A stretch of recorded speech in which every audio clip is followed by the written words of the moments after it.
Hello, listeners. It's Gunter Swoboda here with some exciting news. We're on the lookout for sponsors to join us on our incredible journey with Inspire Change with Gunter. If your organisation cares deeply about meaningful conversations around masculinity, self development, and mental health, we'd love to partner with you. Our podcast has a wonderful, dedicated audience committed to personal growth and positive social change. By sponsoring Inspire Change with Gunter, your brand will connect with listeners who truly value thoughtful discussion and support initiatives that promote real transformation.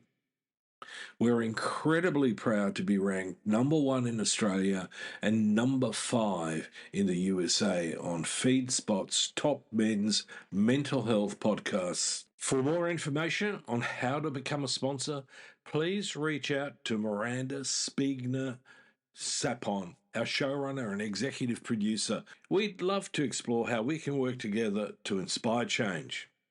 Now, thank you for your continued support, and let's keep inspiring change together. You're listening to Inspire Change, a broadcast that strives to educate, motivate, and empower men to challenge traditions of masculinity. To guide us through the intricacies and intersections of emotions, relationships, and male identity is renowned psychologist, author, and speaker Gunter Swoboda. This is Inspire Change. Before I begin the actual podcast, I would like to respectfully acknowledge the Gadigal people of the Eora Nation, who are the traditional custodians of the land on which I work. I would also like to pay my respects to their elders past and present. Welcome everybody to another episode of Inspire Change with Gunter. I'm your host. There is an old admonition that the man who lives by the sword should not be surprised to meet it coming the other way. This is not a curse. It's a warning about cultures that confuse moral seriousness with theatrical force. Just recently, a political showman was shot dead while doing what he did best, staging an argument as a public spectacle on campus built for ideas. The fact pattern is plain. Charlie Kirk, founder of Turning Point USA, was speaking at Utah Valley University when a single round ended his life. Universities have since scrambled to explain their security, announce memorials, and promise reviews. None of that undoes the obvious. Politics in the United States again preferred the bullet to the sentence. I'm Gunter. I'm your host on Inspire Change. I'm a psychologist. I'm an author and content creator. And today's theme is how a culture of performative strength and grievance turns the forum into a firing range. The line we're tracing runs from the falling Roman Republic to the rise of the Roman Empire, or empires in general, from deliberation to mass pageantry, from dialogue to spectacle. The ancients put it cleanly: first the Senate, then the circus. In the 20th century, rallies replaced arguments and uniforms replaced ideas. The lesson is not that we are Rome or the Weimar Republic incarnate, but that republics die in stages, and the stages have a look. Kirk was fielding questions when the shot rang out.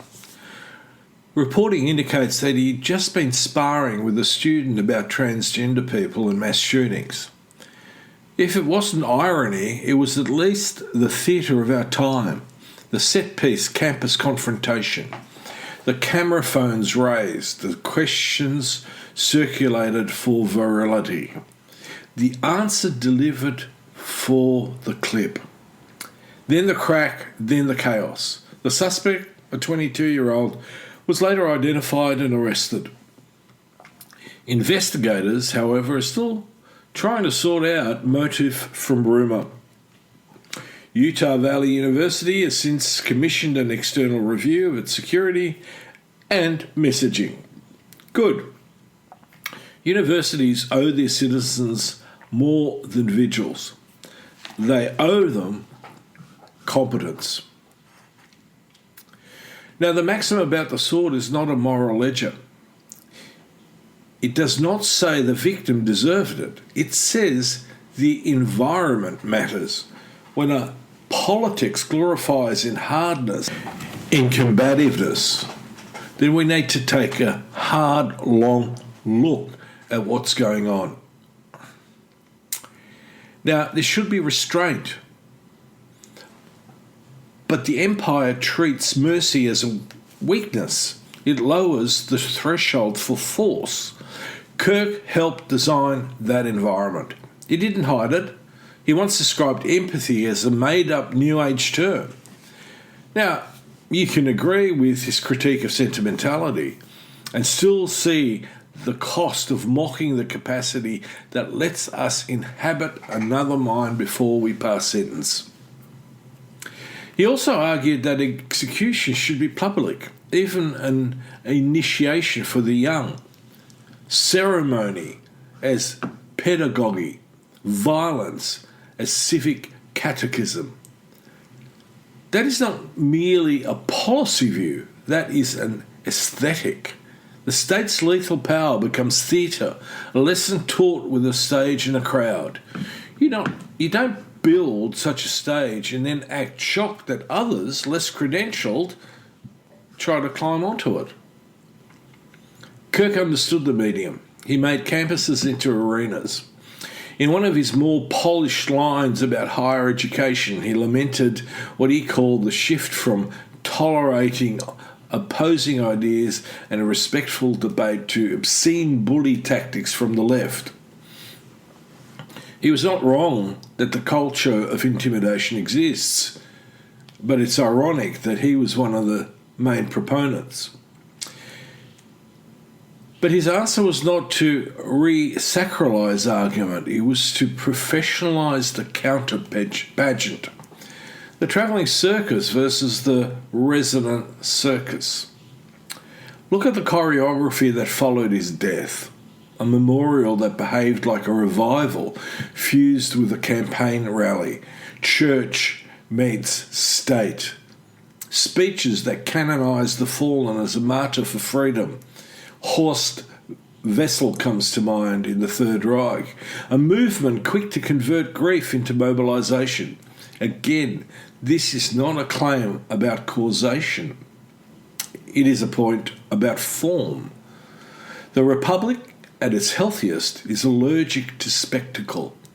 Empires inhale it and generate it. There is a stubborn code that trains men to prove value by dominance in vulnerability and swift retribution.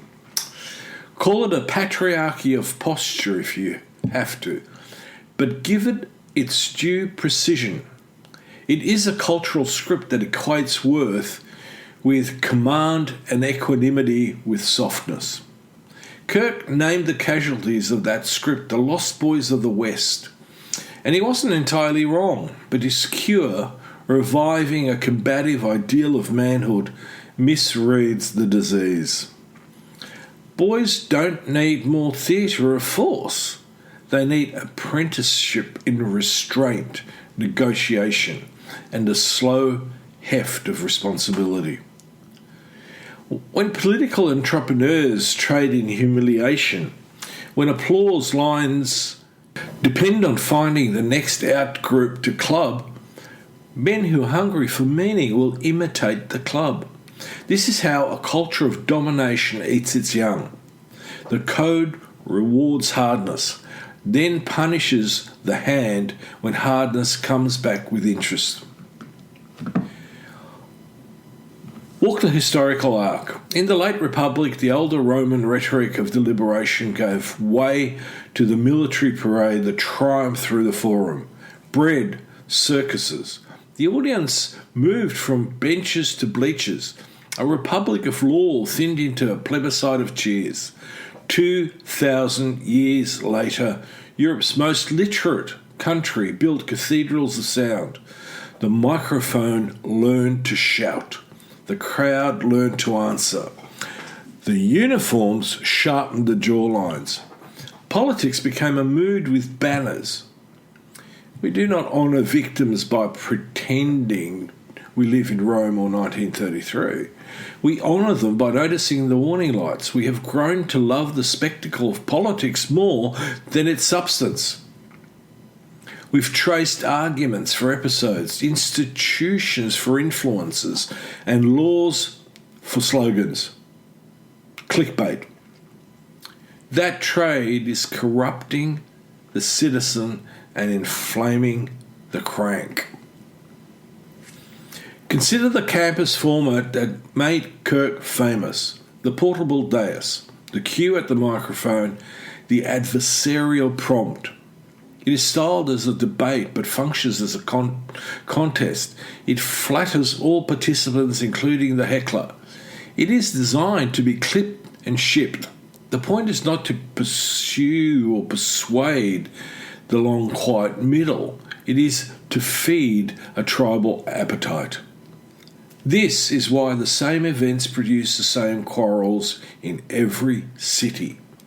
They are touring productions of the same play. The result, well, it's predictable. Bad actors, some online, some off, start farming the venues for mayhem. A university then discovers that its public square, boasted of as a crucible for ideas, has become a risk surface. At the university, the emergency messaging failed its first stress test. The security footprint was painfully light for a high-risk event. That is not a left or right point. That, in itself, is an administrative disgrace. After the gunshot, the internet produced what is always produced: instant certainty.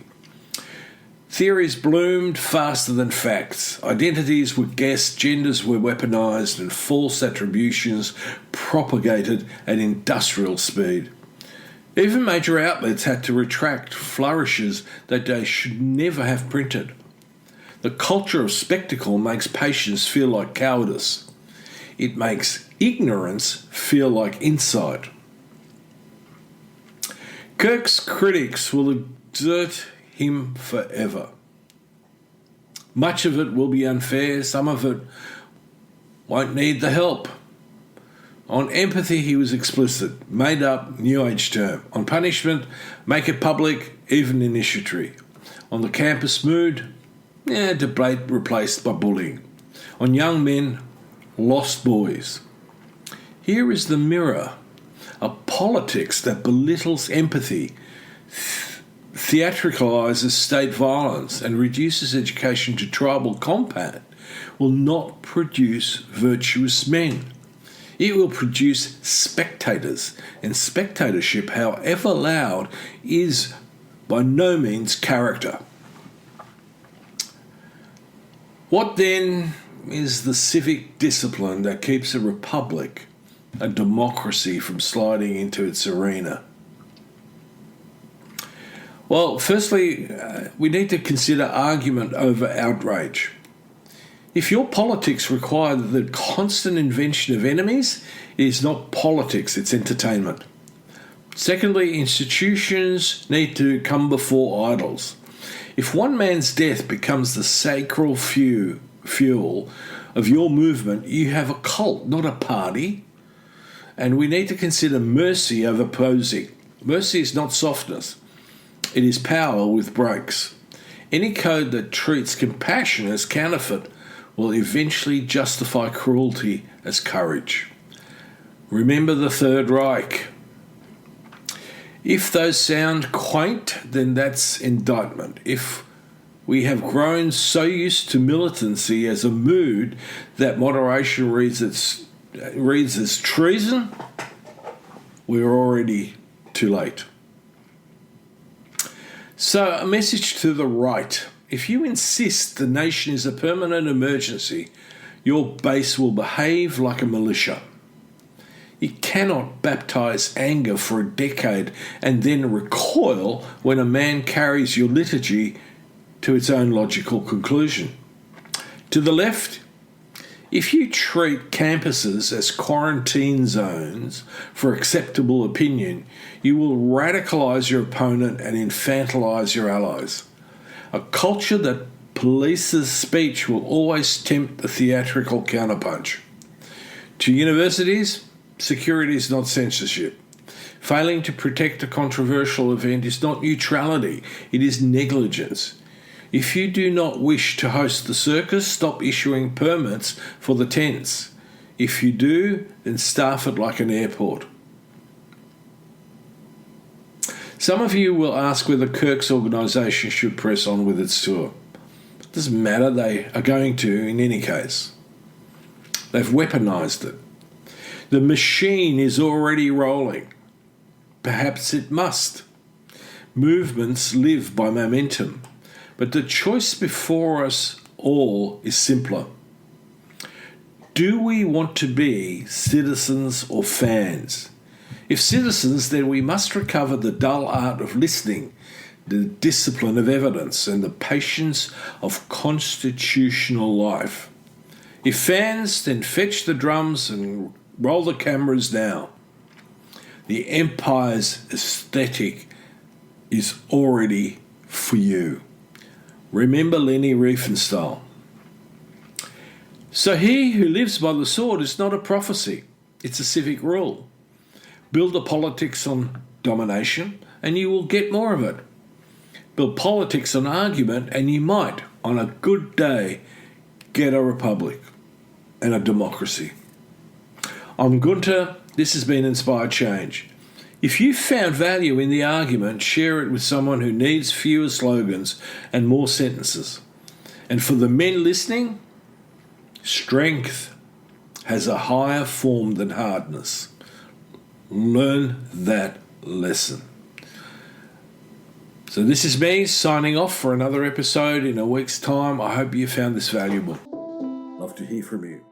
And if you're interested, please check out my work on www.guntersvoboda.com or www.goodmengreat.com. Thank you for listening to Inspire Change, a broadcast that strives to educate, motivate, and empower men to challenge traditions of masculinity. For more information on the Making Good Men Great movement, or for individual or group coaching sessions with Gunter, visit goodmengreat.com.